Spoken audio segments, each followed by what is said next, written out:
Today we're going to talk about matter and energy. Matter in particular is very interesting to me because it's something that so far in all of our scientific fields, we still haven't quite pinned down.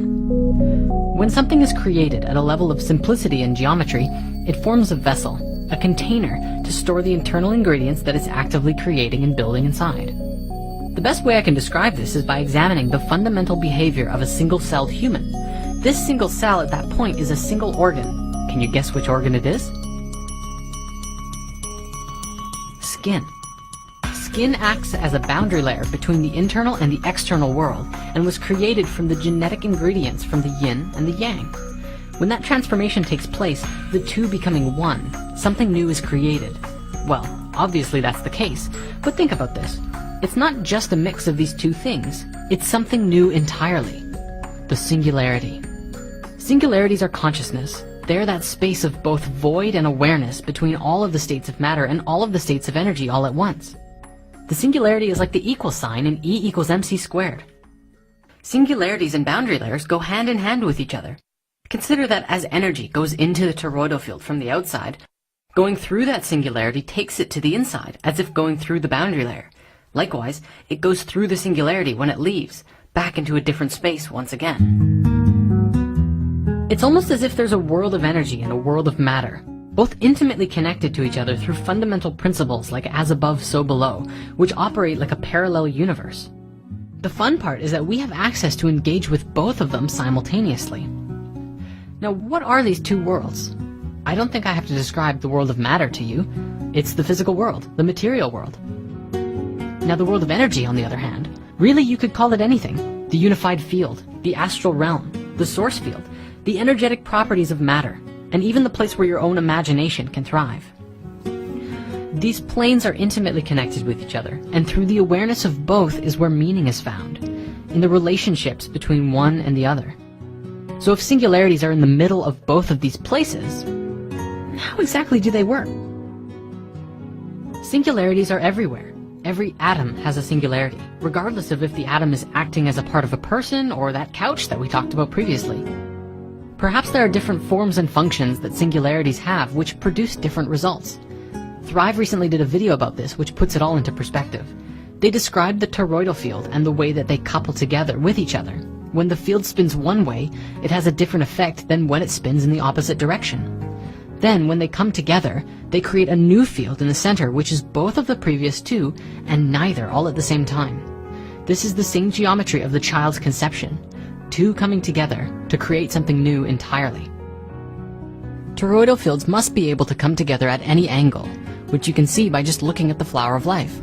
For example, in coming together side by side to create the Vesica Pisces, they create a new singularity in the middle, a blending of matter and energy between the two. If this is the creation of a new singularity, what that would mean is a new wormhole, so to speak, for matter to translate into energy, and for energy to translate into matter. If matter cannot be created nor destroyed, then it must be able to transition back and forth between different states of matter with different densities and even into different states of energy. Now, in relationship to all matter and all energy, light appears to be something fundamental to reality. There are things with singularities that create and give light as its primary function, such as a star. There are also things that receive light as their primary function, like a black hole. Finally, there are things that do both simultaneously, like a galaxy. They're erupting with light as well as absorbing it. Now, science has yet to confirm this, but I believe that at the edge of the singularity, one of the first things that is coming into existence both in the material and in the energetic world is light, or rather, the fundamental geometry that we perceive to be light in this dimension. The spectrum that light is on is much more vast than the visible spectrum. When light gets to the top of the visible spectrum, it must change, and so it goes through the singularity and changes geometry. Similar to what happens when the light from a flame gets to the top of that flame wave. It moves out of visible perception and becomes something else. This idea also applies to your eyeballs. At what point does light going into your eye translate into the physical receptors in your brain? For that matter, where's the transition between those electrical charges in your brain and your vast array of thoughts inside your mental world?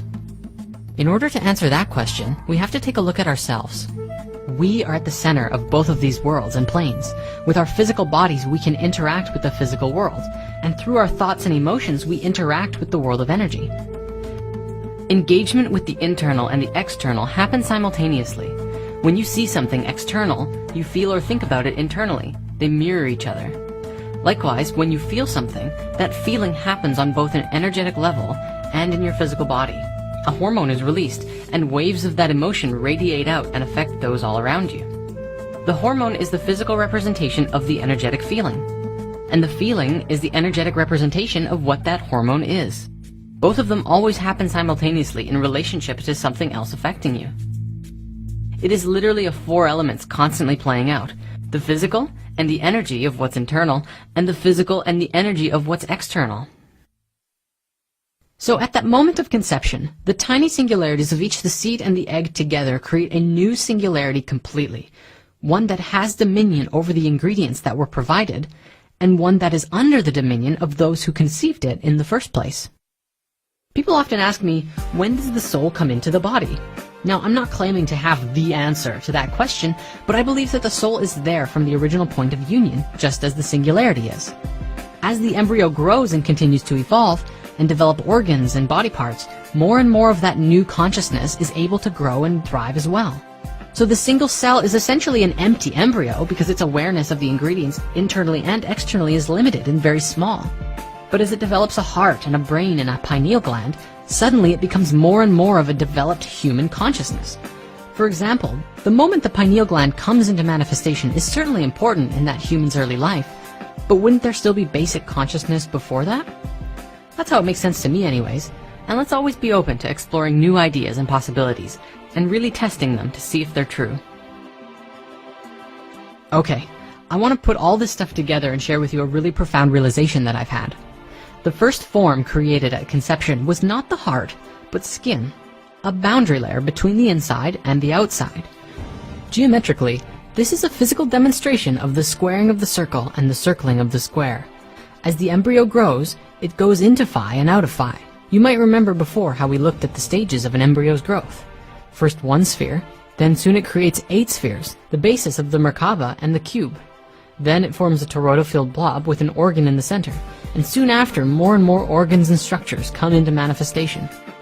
This is life's attempt at creating a phi ratio between the matter and the energy of the body of consciousness that it's developing inside the womb. And it's a process that doesn't stop. You don't stop growing emotionally, mentally, physically, and spiritually until you die. And even when you die, well, what is death but a transition into something new? What that means is that you and I are not the inside nor the outside of our physical vessels, but the awareness between both of them and the creator of so much more.